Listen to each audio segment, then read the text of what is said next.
The Odyssey is Christopher Nolan's newest movie. Christopher Nolan obviously is one of the biggest directors of today. Um, and I think he's a fine director. Like, he has some really great movies. He has some good movies, and then he has some movies I don't like. He's not one of my like favorite directors, but he is a good one. And obviously, this movie, before it released, is getting a lot of hate for some decisions.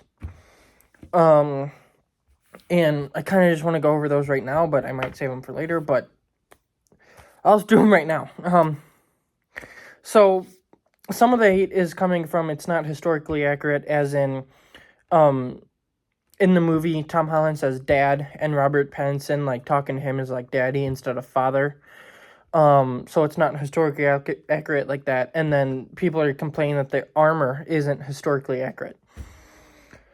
That stuff, I don't really care about. Like, I can kind of see where someone would be a little bit mad at the movie for that, because, like, oh yeah, it's not historically accurate. And if, like, someone's like a historian or something who's really into history and stuff, I can get that.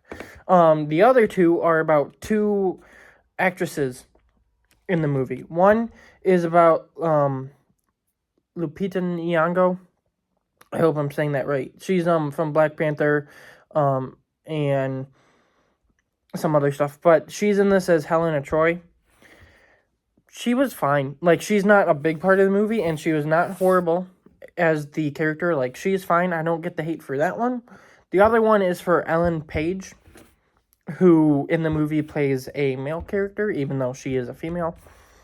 That one I do think is stupid. Now, she isn't a big part of the movie, so she's not like ruining the movie, but every time she's on screen, it's just weird, because it's just like, that's a girl. But I know there are people who will say that she is a guy because she wants to be called a dude, but I don't do that. But those are the big things out of the way. The movie itself is good. It's not my favorite. I gave it like 3.5 stars. I was thinking about maybe 4, so it's like 3.5, 4. It's a good story, but it's just like not my favorite. And there were things throughout that weren't my favorite, like Cersei, who is I think it's Cersei. There's a scene with her, and it involves pigs. I do not like that. Now, for like, I get like it was in the story and everything, but I just did not like that scene. Like, as of me, like, it's made well. I do not like it. But on the other hand, there's a scene with a Cyclops in this that I thought was really cool. I thought it was just really, like, the Cyclops scene was great. The story of this man who went to this war, like the big war that everyone's heard about, like the one with the Trojan horse and like people in it, and they gave it as a gift, and when that happened in the movie, all I could think of was Peabody and Sherman, where you've got like a take on that in the movie, and that movie's funny. But you got this man who goes off to a war and then spends 10 years trying to get home. And there's just all these things happening to him during his journey and everything. And then you've got his son at home, his wife, and just people at home, like, dealing with, is he dead or not? And I thought it was a really good,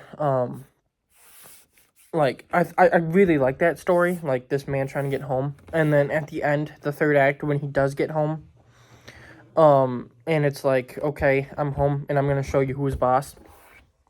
That's awesome. Like, I'm coming home, and I'm gonna absolutely wreck you. That was great, and I think the third act is really good. Probably, like, the best part of the movie. There's this bow that Odysseus has throughout the movie, and, it's the bow, like, only he can string it. I thought that was it's like a superhero. It's like Thor's hammer, where only Thor and, like, worthy people can pick it up. Only worthy people can string the bow. And when he strings it, there's a little musical motif that goes with it, and then he, like, dings it. I really like the sound of it. Um, and like I thought the story was really good, and like Odysseus, like he keeps going to islands, and it's like something happens on each island that's taking men away or delaying his journey and everything. I can see why some people would say that seems kind of like just repeating, and that might hold it back a little bit. I don't think it was repeating, like for me, like obviously it's like, okay, just this keeps happening. But I think each island was separate enough that it was cool, and I think it worked. Like, it's kind of showing, like, this is a story. I've never read the book. I didn't have to read it in school, but this is one that I've heard a lot of people had to read in school, because, like, the story is, like, this guy just keeps making the wrong decisions, so it's kind of, like, showing you, like, try and make the right decision, think it over. There's a scene involving the sirens, which are, like, the mermaids. Usually, they're, like, mermaid-type things, that sing the song, and you get, like, called to them. In this, they're like rocks, kind of like in Percy Jackson season 2. But there's a scene involving them where Odysseus like ties himself to the mast so that he can listen to it, whereas everyone else has to put wax in their ears, and you don't hear it. All you hear is Odysseus like retelling what it sounded like, and I thought it was an extremely amazing scene, and I just like Matt Damon's acting was great, and I just really liked it. And like I just think the movie overall was really good. Now I kind of want to get into like the characters, and like because I think most of the people did a really good job, but there are people that I think stood out. Obviously the first one is the main character, Matt Damon as Odysseus. I love Matt Damon. I think he's a great actor, and that was no different in this. He was fantastic as Odysseus, and I really liked seeing this guy's journey of getting home, and then once he gets home, what happens with that and everything. And like I just think Matt Damon was like a really good pick, because like he's a really good actor. You can get the emotions and just all the stuff that you want with him, and it's also believable that he could be in a war. Like, he's not, like, the biggest guy there, but, he sells it. The next is Tom Holland as his son Telemachus. I hope I pronounced that right. These names are just weird. Like, the next one isn't that bad, but, like, a bunch of them are just like, what the heck? Tom Holland as, Matt Damon's son. The whole movie is trying to figure out if his dad is actually dead. And then once you get into the end, there's stuff that happens there. And I thought Tom Holland was great. Obviously, he's going to be in Spider-Man in like a week and a half, which I'm extremely excited for. But he was really good in this. And like there were some moments with him that were like he was just really good at acting, and it's like he's great in the Spider-Man movies, and I think that a lot more of his acting is going to be shown off in Brand New Day. But it being Spider-Man, you're not allowed to show off as much emotions as like in other stuff, because Spider-Man like does have emotional like moments and stuff, but he's a more upbeat and fun superhero. So like, there are scenes where he's able to show off acting and stuff, like in No Way Home when Aunt May dies. And, like, that's really good. But in this, he's able to show off, like, a bit more. And I thought he was really good. And, like, I do like him as an actor. Like, he might not be the best person in real life, but he seems like a nice guy in real life. I just don't line up with all his beliefs. But, like, he was really good in this. Next is Anne Hathaway as Penelope, which is, like, one of the, like, most common names in the movie. She was fine. I've never been a big Anne Hathaway fan. And in this, like, she's fine. She has some good moments. But, like, and people have been saying, like, she's the standout. But for me, just because, like, I've never been a big fan of her, I'm just like, this is good, but, like, I like other people better.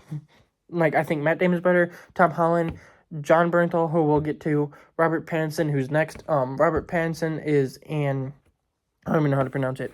Obviously, they say it throughout the movie, but I'm not going to remember that. He plays the, like, bad guy for Tom Holland. Like, he's the main bad guy, I guess, but, like, for most of the movie, he's just this brat, really. And I think he was really good, where throughout the movie, he, like, seems tough. And then when you get into the last little bit of it, he turns into like a little crybaby, and he's like, "Hey, you do that, get those. Oh, you got to do this," and he's scared, and I think he does it really well. Where like he's playing Batman in this movie over here, and obviously Batman is like a character who wouldn't do any of this, and he's beating people up as Batman, and then you get him in this, and he's just like such a baby. Kind of like he turns into like a little kid. Not like, but he turns into like a whiny guy who's like, you got to do this, you got to do that. Oh my gosh, I need to leave. And he's really good at it. And he's a actor I haven't seen in a bunch. He's got 56 movies, and I've seen 3, I think. I don't know why I'm checking, but I'm kind of interested right now. I think I've seen 3. I've seen The Batman, I've seen Mickey 17, and then Tenet. Oh, wait, and the Odyssey, so 4. But, like, obviously his big role is from Twilight. I guess he was in a Harry Potter movie. He had a movie earlier this year, The Drama. I guess he was in Marty Supreme as well. He's going to be in Dune 3, which I'll watch. He's going to be in The Batman 2, which I'll watch in a couple of years, because that's when it's releasing. But, he's one that I haven't seen a bunch of. Sorry for that pause. My phone just decided to stop working like 11 minutes in, but we're back. So as I was saying, Robert Pattinson is an actor who I haven't seen a bunch of, but I do want to see more of, and I would like to see more that he does, because he is one that so far has been really good. I kind of want to... I'm going to try and speed through a couple of these characters because they're not in it a lot, but and I don't want the video to be super long for the Odyssey. But Lupita Nyong'o as Helen Troy, I already talked about. Like, she was good. I think she's a good actress from what I've seen, and what I've seen is basically Black Panther. But she was good in this. She wasn't a big part. But, like, she was fine. Charlize Theron as Calypso was also another thing that was barely in this, but I think she was fine as Calypso. Like, she wasn't a big part, as I said, but she's fine. Zendaya is in here as Athena, and again, she is not a big part, but especially there's a scene at the end with her that I thought was great. You get Benny Safdie in here as Agamemnon. I don't know how to pronounce it, but he's basically just the guy who's standing there order farming the whole movie. Like, he's in that suit and everything. He's cool. He has like no words. And if he did, I missed him. But like, he's fine. You get John Bernthal as his character Menelaus or something. It's John Bernthal. He was great.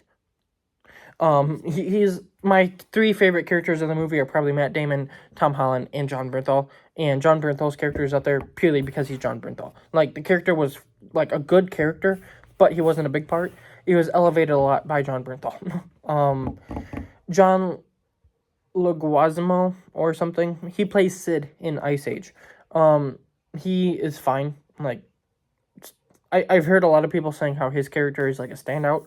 I didn't really care. Like, his character was fine, but like nothing special. I don't really think there's anyone else worth mentioning. Like, all the rest of the people are like little roles, but those are like the big characters mostly. But like, I thought most of the characters were fine. There were standouts, and then there were ones that I didn't really care about, but most of them I would say are fine. The story's good, and like, it's really good directed. There's some action scenes throughout, and I think the action scenes are good. I know Christopher Nolan is a director who a lot of people kind of aren't like the biggest fan of his directing of action, because it's shaky and stuff, but like I've always found it fine. Like, obviously there are some action sequences where it's like it could be better, but like I think that in this movie it's fine, and like I could tell what's going on most of the time. And everyone's been saying how the third act is like great. Yes, the third act is probably the best part. The first 2 acts are good, but like they're like, it takes too long at some parts. Like, this movie is almost 3 hours, and it's like the story does warrant that, but at the same time there are some times where it's just like it could be a bit shorter. But as a whole, like, I enjoyed the movie, but it's not one of my favorite Christopher Nolan movies. It's not one of my favorite movies ever now. I don't think it's, like, a masterpiece like people are saying it is. I'm not hating on it because of the controversies, because, as I said, 3 out of the 4 are stupid things to be mad about. The one I can get because I kind of had that problem, but, like, she isn't in the movie enough to, like, make me hate it. I know that this video will probably get hate because I have that opinion, but, it's just what I think. I'm not gonna call her a dude, but, that's just me, I guess. But overall, like, the Odyssey was a good movie. I think it's worth watching, but at the same time, like, if you skip it, like, I guess I wouldn't skip it for the stupid controversies. I would skip it if you're, like, watching the trailer and you're like, this doesn't look like my type of film. Then just don't watch it for that. But that's just my opinion. My next video, which will hopefully come out later today, which is Monday, will be my ranking of all the Christopher Nolan movies. And then the Avengers Doomsday trailer just dropped. So today or early in the morning tomorrow, I will watch it again and break down all the scenes and everything. And then tomorrow, which is Tuesday, I will be releasing the video breaking that down, because it's an Avengers trailer. And I'm a big Marvel fan, so I kind of just want to talk about Marvel as much as I can, and it's a new trailer, so I'll get to do that. But, so those are kind of the plans for the next couple days. You've got Motor City releasing later this week. Spider-Man Brand New Day next week, which is going to have some videos with that. And then X-Men 97 Season 2 is ending a little bit after that. You've got Batman Caped Crusader Season 2 next Friday. You got My Adventures with Superman. But there's just a bunch of stuff. So, yeah, I'll see you for whatever's next, which will be my Christopher Nolan ranking and then Avengers Doomsday. And then after that, I'll see you for whatever's next. But, thank you for watching this. Tell me your thoughts on the movie down below. And, yeah, I'll see you for my ranking of Christopher Nolan. So, see you in a little bit.